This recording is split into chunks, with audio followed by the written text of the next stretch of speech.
This is Muskan Babar, and you are watching FactZone. Today we explore one of the most deeply rooted structures in British society, the class system. A system that has silently shaped lives, careers, and opportunities for generations. It may not be written in the law, but it is engraved in the fabric of the nation. To understand modern Britain, we must first understand how class was born. Centuries ago, when Britain was ruled by monarchs and lords, the class one belonged to was determined by birth. There were the aristocrats with land, wealth, and influence. Then came the middle class of merchants, traders, and professionals. At the bottom stood the working class, the laborious and factory workers, who built the empire with their sweat and strength. But the world changed after the Industrial Revolution. Factories replaced fields, cities grew, and education began to open doors. For the first time in history, people could dream of moving up the ladder. Yet the question remains even today: how easy is it to truly move upward in Britain? Social mobility means the ability to change one's social and economic status. It means that where you start should not define where you end. But in Britain, the evidence shows a different story. The British Social Mobility Commission found that class divisions still shape opportunity. Children from working-class families are less likely to get into elite universities or high-paying professions. Even when they do, they often earn less than peers from privileged backgrounds. Consider this finding from the Sutton Trust. A student born into a wealthy household has far more access to private education, better networks, and greater confidence.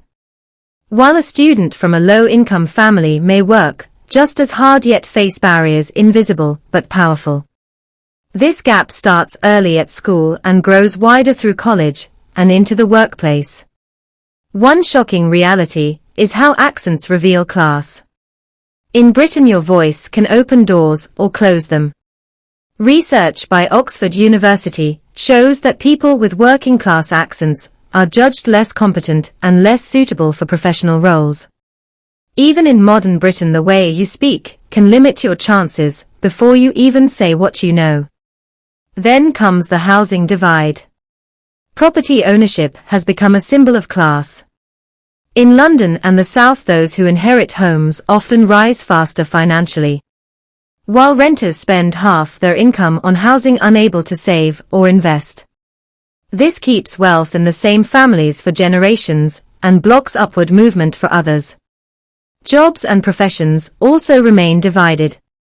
Many top positions in politics, media, law, and finance are still dominated by people from elite schools like Eton and Harrow and universities like Oxford and Cambridge.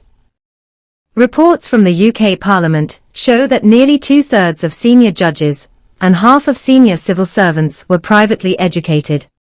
In a nation that values fairness, this imbalance raises serious questions. Yet the issue is not just about money or education. It is about identity, belonging, and how people see themselves. Working-class individuals often face what sociologists call the class ceiling. Even after achieving success, they feel they do not fully belong in elite circles.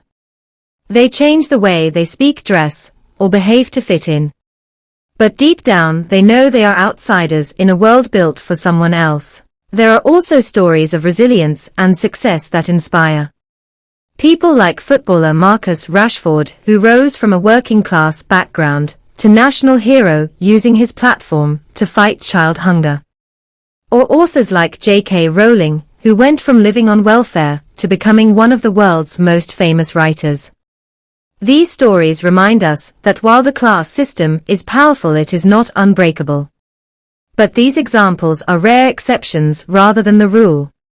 The majority still struggle against an invisible wall. Studies by the Office for National Statistics show that social mobility in Britain has stalled for decades.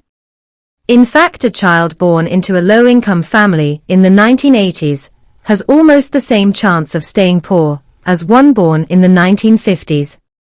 That means despite progress in technology, education, and democracy, the ladder of opportunity remains steep and uneven.